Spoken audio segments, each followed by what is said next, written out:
Сега, бидејќи сите партии, значи вклучувајќи опозиционата СДСМ, за време на последните избори рекоа дека би оделен на референдум, не знам дали ќе се изненадите, ама јас сум и против референдум. Зошто сум против референдум? Затоа што велам, во пакетот што дипломатски ќе се договори, ќе постојат 13, да речеме, или 10 точки. Вие на референдумско листче не можете да го напишете целиот договор и да ги прашате граѓаните, меѓу кои има и писмени, и неписмени, млади, стари, знаете, луѓе со најразлични квалификации. Не можете од сите нив да барате компетентно да го прочитаат. Прво е невозможно да отпечатите такво листче, туку на листчето ќе биде дали сте за предлогот, да речем, Република Македонија Скопје или не знам Северна или каква и да е. При тоа, европејците постојано нагласуваат дека дури да имаме референдум кој не има многу покејф, ама кога би го прифатиле тоа.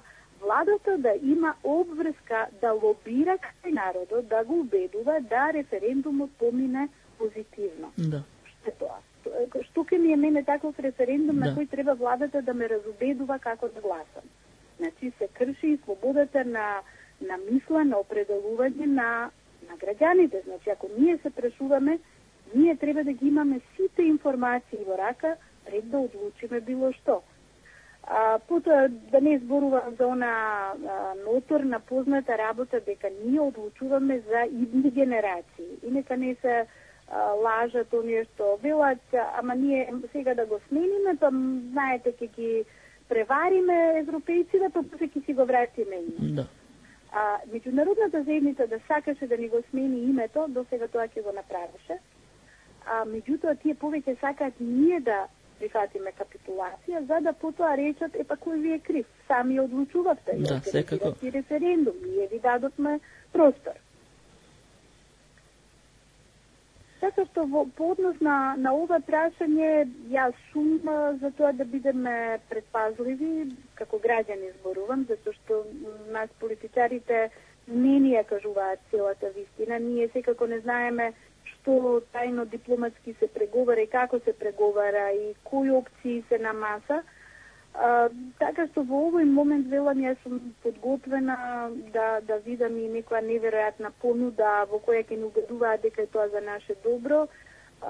И ви велам во таков еден контекст, јас барем она што е до во границите на мојата моќ и на она што јас можам да го направам е да укажувам, да зборувам и да предупредувам во однос на она што правиме и за кого го правиме и дека тоа фактички е историска одлука во која ја не сакам утре да се срамам од мојот народ дека прифатил една ситуација која е толку понижувачка што ниеден друг народ на светот не би ја прифатил. Да, професорке, очигледно е дека ето владата и другите, на пример, че аудираат, односно че прават позитивна кампања, ова не е штетно. Ево, уставов не се менува, а во стварност уште наш сакам десино по ваше мислење. Дали мислите ако се прифати на пример во НАТО и во Европската унија или во Обединетите нации бидеме под тоа име, како ето Мирка Велиновска кажуваше че било тоа прекар, не било промена на име, така не убедуваше, сакаше да не убеди односно. Дали мислите ако се замени референцата со тоа име, сега е референца, привремено име. Работата е чиста, привремено име. Требаше 2 месеца да види, 3, ето, трај тамо, но сепак уште привремено. Но сепак, која е друга додавка да се прифати во Обединетите нации или во НАТО, тогаш е тоа официјално име. И тогаш сите држави и подуставно име што не признали, че се свртат под тоа име, например, че почнат да не признаваат под тоа.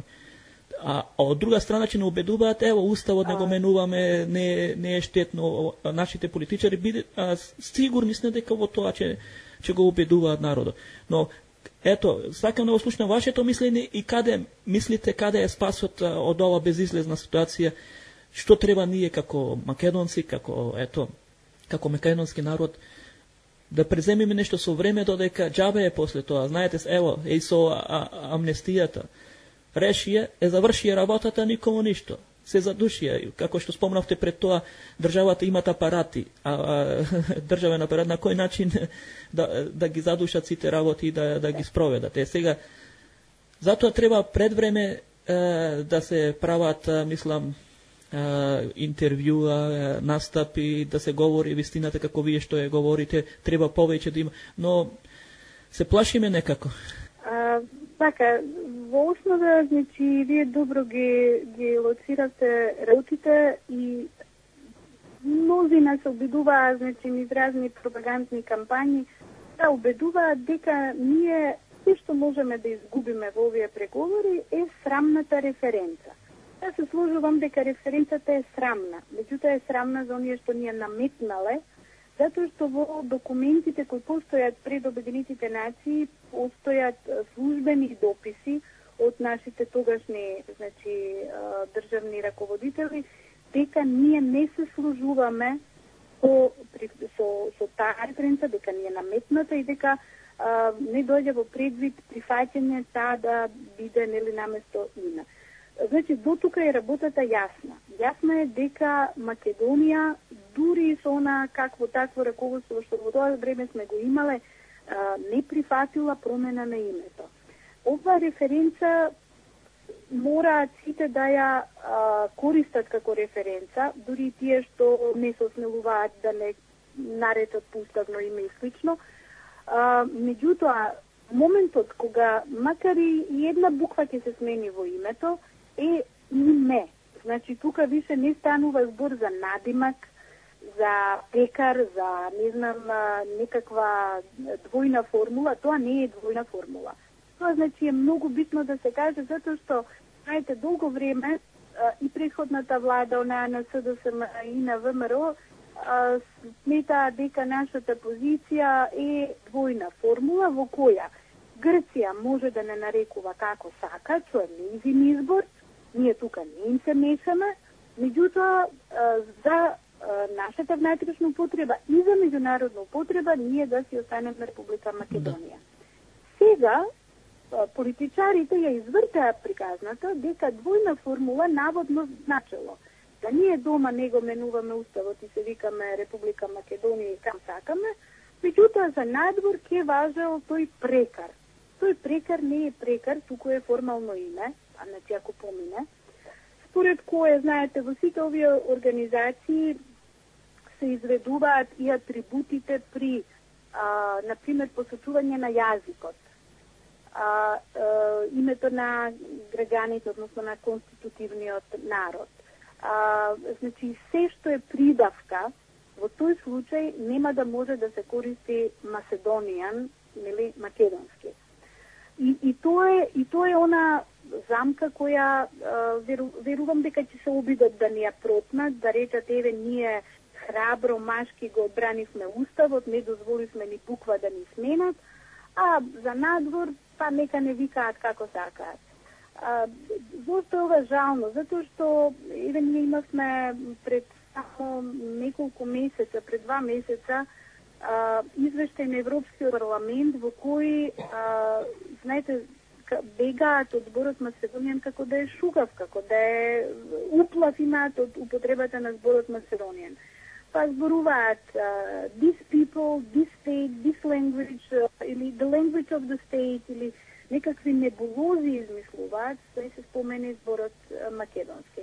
Тоа е вид на притисок и ако сакате на културен геноцид. Сега ова е тежок збор да се употреби, меѓутоа мислам дека тоа нашата политичка елита полека попушта кога дозволува да амбасадор, например, на Европската унија во Република Македонија на било какви обраќања кон јавноста зборува your country. Да. Тоа е, мислам, понавредливо од тоа здравје. Во таа значи насока што можеме да правиме, еве ние овај сега што го правиме, разговараме, значи диаспората е активно вклучена во овие процеси и понекогаш дури по-агилна во тие настапи отколку што сме ние овде, знаете, ние сме ова не е да се оправдаме, туку навистина понекогаш аферите и случувањата и скандалите се менуваат дневно.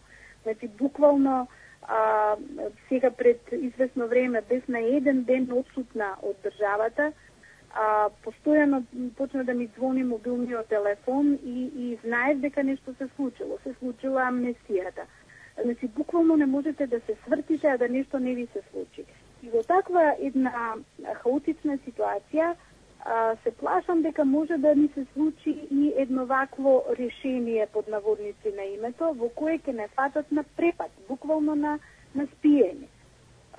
Јас сум една од тие што уста не затвара, што постојано е активна и секогаш, значи, по тоа прашање, велам, ние можеме да се разговараме по многу други политички, лични, културни, какви да се позиции. Меѓутоа, ова прашање едноставно не трпи разединетост.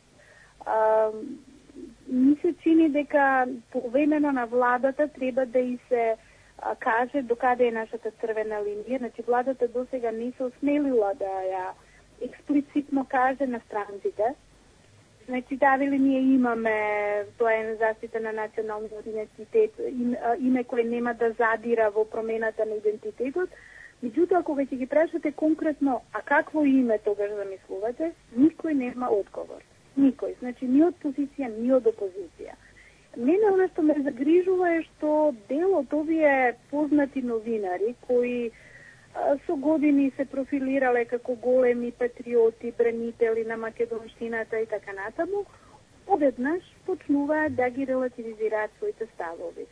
Па не било страшно да има амнестија, па не било страшно да има прекар, па, знаете, тоа е веќе, според мене, факт дека пропагандата работи. Значи, како работи? Преку медиумите, преку тие влијателни личности, јавни, од медиумскиот простор, интелектуалци и така натаму. И многу се плашам дека или она што не се плашам, туку повеќе ме вознемирува и ме лути, е молчаливоста на академската заедница. Знаете, дури постои еден како вроден страх дека ако јасно се изјасните за ова прашање, дека ќе ви стават етикета дека сте националист. Ја не знам како ова вас ви звучи, меѓутоа во интелектуалниот дел на Република Македонија никој не сака да биде виден за националист, како да е тоа некој баук, некоја најголема навреда што може да ви ја кажат.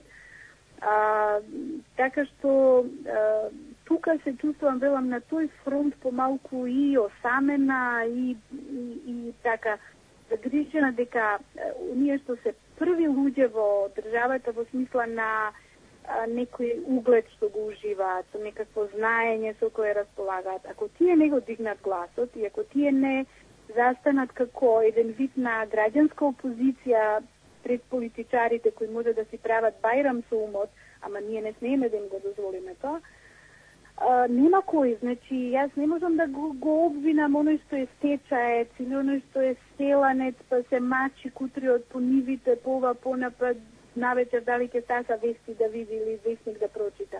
Јас повеќе критиката насочувам кон оние на кои ме работа да следат што се случува во јавниот живот, да ги артикулираат овие наши национални позиции и тука очекувам секако да бидат безкомпромисни, да бидат непоткупливи, да не си калкулираат со својата кариера, позиција или не знам, својот мир, туку да експлицитно јавно ги кажуваат нештото онака како што се. Особено велам ако се веќе чувствува една така, не знам, струја која како да навестува дека властите се спремни на секаков компромис.